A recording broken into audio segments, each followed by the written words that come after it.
Member of the Democratic State Committee and candidate for the National Democratic Committee. I'm actually running with the idea, the mission, to change not only the party itself, but also try to reconfigure and focus on the things that made the Democratic Party great. What got President Barack Obama elected, the things that brought together the party in the first place that made such a dynamic point in history that we elected the first black president. Now, the Democratic Party, post the 2016 election, we are, in a sense, broken. We have a divided committee of people who, in the past, supported us, and in this past election didn't support us. So now the goal is to try to reach out to those people and try to bring them back. That's the objective. The objective is also to try to look at the strategy, the things that made us great in 2008 and then repeated that greatness in 2012. But for some reason in 2016, we lost that. So the goal here is to try to come back and sort of reunite that energy and bring back a lot of those constituency groups that we lost in that 2016 election. Why did we lose them? So that's my purpose for running. Okay, Mel, 1 second. We lost our Facebook feed, so let's just do that again. Okay. Because, okay, I'll start with an intro. I'll just introduce myself. Okay, here we go again. Sorry about that, Mel. Okay. Hey, John Bose here with Mell Poindexter. He is running to be our next meal delegate from Massachusetts. Yes. And now I'm really excited about this. Mel, tell us what you're doing. Right now, as I said, I'm from Watertown, member of the Democratic State Committee, and I'm running for the National Committee to represent Massachusetts. And some of the things I've been doing is I've been going around meeting with a lot of different communities, constituency communities, communities of color, communities of diversity, that's LGBT, women's organizations, to try to find out what it is that they're looking for from the Democratic Party. And one of the reasons why I'm running is that in 2008, the Democratic Party did something unique, historic. We elected the first black president. We then came back in 2012 and re-elected our same black president. So in 2016, something happened. Some reason we lost that constituency group. We lost the people who believed in us. So my goal for running is to try to help to develop a strategy to bring those constituency groups back, to try to find a strategy so that for example, in 2017 and then again in 2020, we can sort of regain some of the lost ground. We can hopefully not lose too much of the gains we made in 2008 and again and in 2012. Many of the things that the people who voted for President Obama, who believed in him, and a lot of those initiatives he pushed and a Democratic Congress pushed, we're hoping that we don't lose that. So that's why I'm running. I'm running to hope to try to help the Democratic Party rebuild the strategy to bring back, again, a lot of the lost constituencies, to bring back the faith in terms of the general voter in the Democratic Party. That's my sole purpose in running for the DNC. Now, Mel, you have been, can I call you Mel? Yes, please.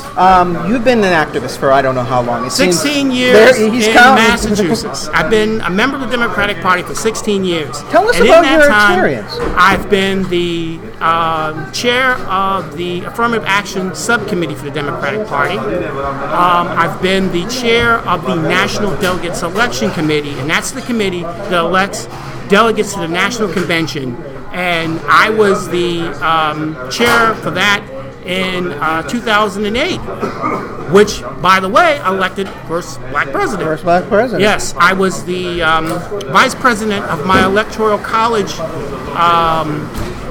committee. And you know, anyone who knows about the Electoral College, particularly now, is a debate about the Electoral College. And, for example, on the Republican side, will the electors actually vote and give their follow the line? Yes, toe the line and actually support Donald Trump. So, in my committee, I was the male vice president for my committee. Now, you have seen some amazing campaigns. Yes. You've worked on some pretty impressive. Yeah. Which one was your favorite? Elizabeth Warren was one, and President Obama was the other. What was special? Elizabeth Warren was special because here you had an educator who actually, and funny thing about Elizabeth, she didn't want to run. She doesn't look at herself as a politician at all. She is not a politician. She, oddly enough, if you talk to her, she's a very personable person, and she will tell you her sole reason for being in Congress is solely to represent the people.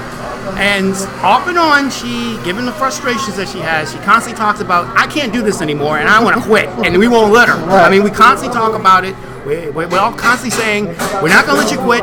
You're going to stay until, the job is done. Of course, she laughs and says, maybe I will, maybe I won't. But because of her unique leadership, she's one of the total voices that we have in Congress right now who's kind of standing up for the people. Now, you have been a huge leader in progressive issues. Yes. Which one do you think is most I mean, we got a lot of stuff happening in Washington. Of course, one of the things I find unique is the climate change. Right. Now, always worry when you have the other side who spends so much energy and time talking about it doesn't exist. Okay, that's something to think about. Voting rights is a very important thing because you saw voting rights used in this past election, as it's been used in other elections, to try to stop communities from having the right to vote. And those communities that vote actually make a difference. So if I can stop you from voting to put a person in office who's going to make your life better, make government work, that's an achievement for me. That's a lot of times you see, particularly in the South, you even see it in the North, where voting rights has been used as a tactic to try to discourage people. Right, voter suppression, things like that. The party's been working very hard to try to address that, but it's a never-ending battle.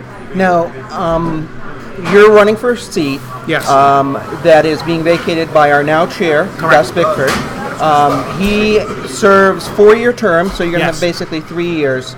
Correct. Give us, people are trying to decide who they're going to pick. Give us your 3-minute pitch on why they should pick you. In the time that I've been on the Democratic Party, I've spent my time working to try to elevate communities, the voices that have not been heard, advocating for communities that are otherwise left out of the process. One of the things I was sitting down with someone last night and I was talking about, for example, when I worked with former Treasurer Steve Grossman, and I was one of the founding members of his economic development program that he had there. And one of the things that was targeted to was trying to motivate and help communities of color and diversity in the areas of economic development and business. And all of that ties into what makes the Democratic Party work. And one of the things that I've always wanted to do is advocate. I've always been an advocate for communities that are otherwise left out. Mm-hmm. The other thing I want to do is we have to start thinking about how we rebuild the Democratic Party. This past election put us in a place where I think it's the party right now is broken. Okay, there's a huge disconnection. We, in this last election, communities that supported us in the past didn't support us. Okay, one of the funny things is that when Secretary of State Clinton ran, there was a thought that a lot of women, for example, would support her overwhelmingly. Mm-hmm. That didn't happen. That's a scary thought. I mean, to think that the first woman, who was nominated as a nominee and was not elected, and instead communities voted for Donald Trump, someone who has no political experience, that lets you know that something is broken. We have to fix it. Let's talk about the 3 things. So let's say you become a member. Okay. 3 things that you want to see the DNC focus on. I want to see them focus on diversity outreach. Okay, so number 1, diversity outreach. The second is economic empowerment. Now what do you mean by that? Well, one of the things that was used against us was business, job development. Mm-hmm. Congress has to start focusing on what we need to do to start creating mechanisms to either retrain, save jobs, or try to job creation. Okay. Donald Trump needs to build that. We have congressional people. We need to build that. Okay, we're good at that. That's one of the things we're good at doing. And for some reason, you had someone using a tagline, and that tagline helped to win them the election. Right. Okay. Now, so the third item that you'd like to see. The third option is issues in terms of the environment, which is something that right now has become a big issue in terms of millennials. Also, you have a lot of business that haven't been doing a lot of development in that area, and as the business expands, you start seeing that the environment itself is being adversely affected globally, but we're not committed enough to actually investing in making that kind of change, okay? We're a world leader, and we haven't really taken our place as a world leader to start affecting and motivating other countries to stand with us, to start really looking at what's happening to the environment and actually making environmental change. So those are three solid things that you want to accomplish. Yes. Now, as you know, you don't have a full term, you have 3 years. Right. For you, personally, what is the one thing that you would like to focus on as a member of the DNC? I think there's two things we can do right away within the 3 year You only period, get at least one. moving. Well, okay. One. 1A and 1B. 1A, 1B. Okay. My A would be economic development or job creation. Job creation. That's a big, because that's going to be something we're going to see this again, because that was the thing we saw in 2016. We're going to see it again, and unless we can come up with a strategy to address that and actually show the average voter that we're committed, we're going to lose again. The second thing is outreach to redeveloping our relationship with communities of color and diversity. Okay, so it's kind of two things, but one really. Right. You want to do economic development, messaging, getting that down, Right. and then outreach to the basic demographic that we lost in The this election. basic demographic that we lost. So, this isn't easy. No, We've it's got not. Christmas time going on. I know. We got all the holidays. Yes. We got 4 great candidates. Tell me what you've been doing. I've been meeting with a lot of the membership of the party who will be voting. Right. I've been doing a ton of phone calling, a lot of phone conversations, and I've had a lot of people. I got to point out, the phone calls aren't just one phone call. It's call the person. It's call the person. You get it's the call calling back. And I'm having a lot of people call me back, and then they're using the opportunity to kind of express their concerns about what happened in 2016, concerns about the Democratic Party, and feelings about what we need to do to make ourselves successful. So this is a good You're doing opportunity. a little for them- grief counseling. Well, it's a lot of grief counseling, because right now, that's the other thing, is that right now we're still dealing with the fact of a horrendous loss, and we don't exactly understand why, what went wrong. So a lot of people use this as a time to kind of, Melvin grief counseling. There you go. Hey, look, why not? So I think you're a great candidate. I think Thank you you. bring a lot to the table. Like I said, we've got great candidates across the board. 4 guys running. Yes. How do people help out? If you believe in what I'm saying, tell your fellow state committee voters that Melvin's a person that can best make a difference at the DNC, as well as the difference he's made at the state party level. He can make a difference at the DNC. He can help to rebuild the Democratic Party and also help rebuild our brand and start building a strategy for the future. So if people don't know, Melvin is running. Mel is running for DNC chair. The only people that can vote for him are state committee people. Correct. You can get that complete list of state committee people at the Massachusetts Democratic website. Everyone's represented by, I think it's 2 delegates? Yes, everyone's represented by 2 delegates. So you can call your actual state committee person and ask them to support Mel. Right. Now, you sent me a resume. Yes, I did. So I've got that on our website, bose3.com.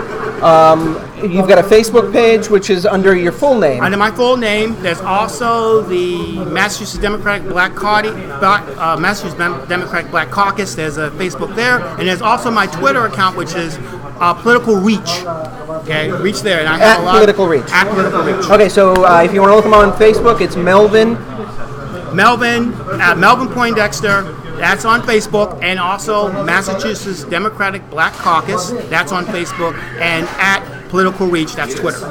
And I will put your email and phone number on the website, Yes, so if people please want to do. reach out directly. Call me.